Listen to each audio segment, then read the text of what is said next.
वही बिहार के विश्वविद्यालय का हाल हो गया है। कोई भी वीसी अगर चाहता भी है ना, ग्रेड की बात आ जाती है तो उस समय देखिए विश्वविद्यालय में चहल पहल कितनी बढ़ जाती है, अन्यथा अभी बिहार में देखिए तेजस्वी जी ने रोजगार की बात की थी, तो रोजगार तो देने वाला मनीष कश्यप है, जिन्होंने न जाने हम जैसे कितने यूट्यूबर तैयार किए हैं और आज एक अच्छे मुकाम। दूसरा को क्या रोजगार। बिहार ही वो जगह है जहाँ से राष्ट्रपति निकले हैं, जहाँ से चाणक्य निकले हैं, जहाँ से चंद्रगुप्त निकले हैं, कई महापुरुष निकले हुए हैं, और बिहार से ही मनीष कश्यप कश्यप इतने बड़े अपराधी हैं कि उनको उन पे एनएसए एक्ट लगा ढूंढे। आप बताइए, शराबियों को ढूंढने का काम शिक्षा का है, जनगणना करे, तो फिर प्रशासन जातीय जनगणना करे, है ना। प्रशासन किस लिए? हमें ये बताइए, ऐसा व्यक्ति है जो समाज को जागरूक करने के साथ साथ वो शासन प्रशासन विद्यालय में मनीष कश्यप खुद आए थे और यहाँ की व्यवस्थाओं को नहीं देखे। चाहेगी कि शिक्षा व्यवस्था सुधरे।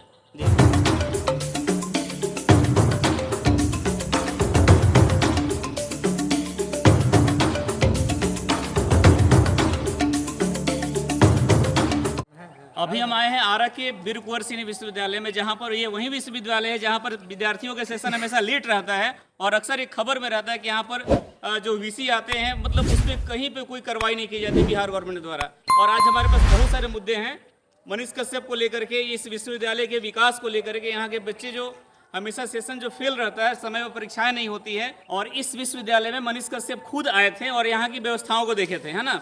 तो यहाँ पे कुछ हमारे साथ जुड़े हुए हैं लोग, इनसे बात करेंगे कि वो लोग किससे कैसे इस सारे चीज़ों को देखते हैं। स्वागत हमारे चैनल पर आपका। सबसे पहले आपके सभी दर्शकों को बहुत बहुत धन्यवाद आपके इस पब्लिक आइडिया चैनल के लिए।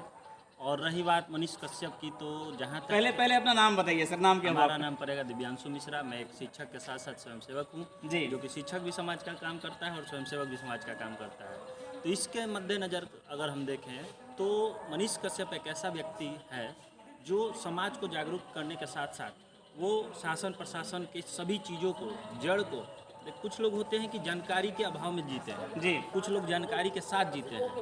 तो वो जानकारी के साथ रहता था व्यक्ति, और हर जगह पे वो साक्ष्य के साथ किसी भी चीज़ को दावा ठोकता था। और हमें लगता है कि ऐसे व्यक्ति के साथ अन्याय हो रहा है, और फैसला तो अभी कोर्ट में है, अभी उस पर चल रहा है डिसीजन। बाकी कोर्ट पे हमें पूरा विश्वास है, सत्य प्रसारण होता है, पराजित नहीं होता है, आएगा देर सवेर रिजल्ट। बाकी मनीष कश्यप, जहाँ तक आपने कहा कि विश्वविद्यालय में मनीष कश्यप आए हुए थे जी, उनको लेकर हमारी सोच क्या है जी, तो उनकी हाव भाव से हम अभिभूत हैं।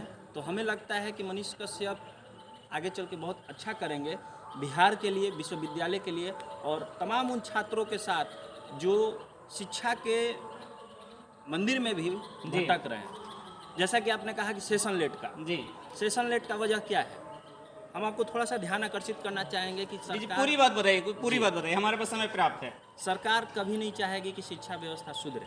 जी, कारण अगर शिक्षा व्यवस्था सुधर जाती है तो सरकार की कुर्सी, सरकार किसको सरकार बनाना है, ये छात्र अच्छी तरह से समझ जाएंगे। जी, इसीलिए सरकार शिक्षा व्यवस्था पूर्णतः चौपट तो नहीं कर रही है, परंतु अब आप बताइए कि शिक्षकों की क्या भूमिका है। उनको जनगणना में डाला जा रहा है, तो कभी पोशाक राशि वितरण में, कभी खिचड़ी के वितरण में, ये शिक्षकों का कार्य नहीं है। शराबियों को ढूंढने का काम भी मतलब मिला है शिक्षकों को, आप शराबियों को ढूंढे, आप बताइए, शराबियों को ढूंढने का काम शिक्षा का जनगणना है, करे, तो फिर प्रशासन जातीय जनगणना करे, है ना। प्रशासन किस लिए, हमें ये बताया जाए, प्रशासन किस लिए? प्रशासन का काम तो मनीष कश्यप कर रहा है, लोगों को खोज रहा है, गलतियों को खोज रहा है, उनके चीज़ों को दिखा रहा है। लेकिन यहाँ पर देखिए, बिहार सरकार और तमिलनाडु सरकार दोनों ने मनीष कश्यप को एक तरह से इस तरह से लपेटा है कि एक देशद्रोही के दर्जे में उनको रखा गया है कि देश के लिए मतलब ये खतरनाक है, घातक है।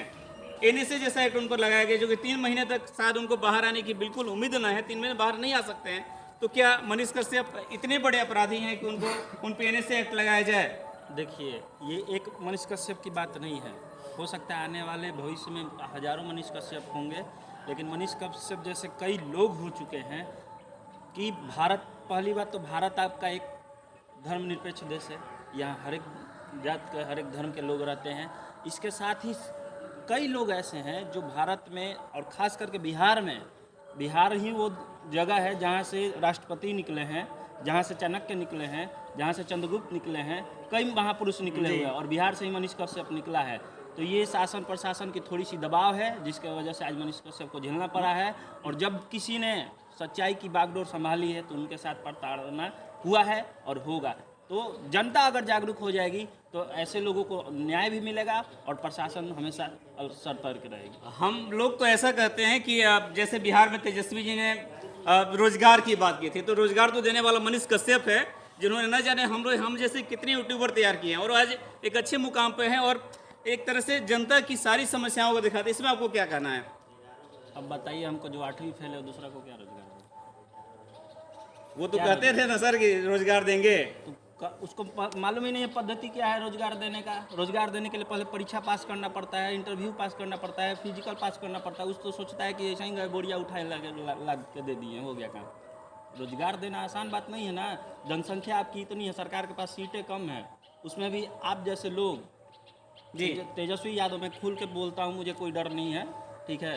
मैं शिक्षक हूँ और जी। समाज के नाते कार्य करता हूँ। तो तेजस्वी यादव जैसे लोग जो है दबाव डालते हैं और लोगों को सही काम करने की जगह उन्हें परेशान करते हैं। बिहार में बहुत सारे मुद्दाएं हैं सर, बहुत सारे मुद्दाएं हैं जिस पे कि आवाज़ उठाना चाहिए जनता को, हम सबको भी, और लोगों को जागरूक भी होना चाहिए। सरकार को और उस पर मतलब एक तरह से बनाना चाहिए अपनी योजनाएं, किस पे वैसे काम करे, वो सारे मुद्दाओं पर कैसे काम करे। एक मनीष कश्यप इतने बड़े मतलब ये मुद्दे हो गए कि आखिर के इसका क्या कारण है? मनीष कश्यप मुद्दा इसलिए हो गया कि अगर मुद्दा नहीं होता तो हम और आप आज यहाँ पे चर्चा नहीं करते।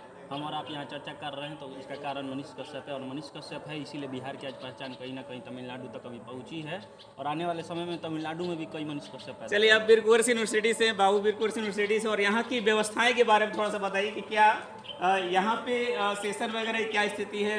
थोड़ा सा इसके बारे में हम तो आगे आपसे चर्चा करेंगे दूसरे वीडियोज में, लेकिन यहाँ बताइए कि अभी कैसे चल रहा है। यहाँ की तो व्यवस्था यही है कि सेशन तो काफ़ी लेट है, जिसके लिए कई संगठन जो है आवाज़ उठाते रही हैं, परंतु कहते हैं ना कि किसी के कान पे जू नहीं लगता है जी। तो यहाँ कई VC बदल गया। होता है ना कि जब शासन प्रशासन में कोई अच्छा अधिकारी आ जाता है तो उसकी बदली कई माफियाओं द्वारा करा दी अच्छा। जाती है। तो वही बिहार के विश्वविद्यालय का हाल हो गया है। कोई भी VC अगर चाहता भी है ना तो करता नहीं है, तो उस कुर्सी पर अगर आप और हम भी जाएंगे ना तो वही काम करेंगे जो आज के VC करते हैं। तो सेशन ये लेट ही रहेगा। सेशन लेट नहीं रहेगा तो लड़के कहाँ से विश्वविद्यालय का दौरा करेंगे? वो तो आते जाते रहेंगे ना जी। उनको तो चाहिए कि हाँ विश्वविद्यालय में, अगर NAC के ग्रेड की बात आ जाती है तो उस समय देखिए विश्वविद्यालय में चहल पहल कितनी बढ़ जाती है, अन्यथा अभी देखिए कोई नज़र नहीं आएगा। चलिए, बहुत बहुत धन्यवाद।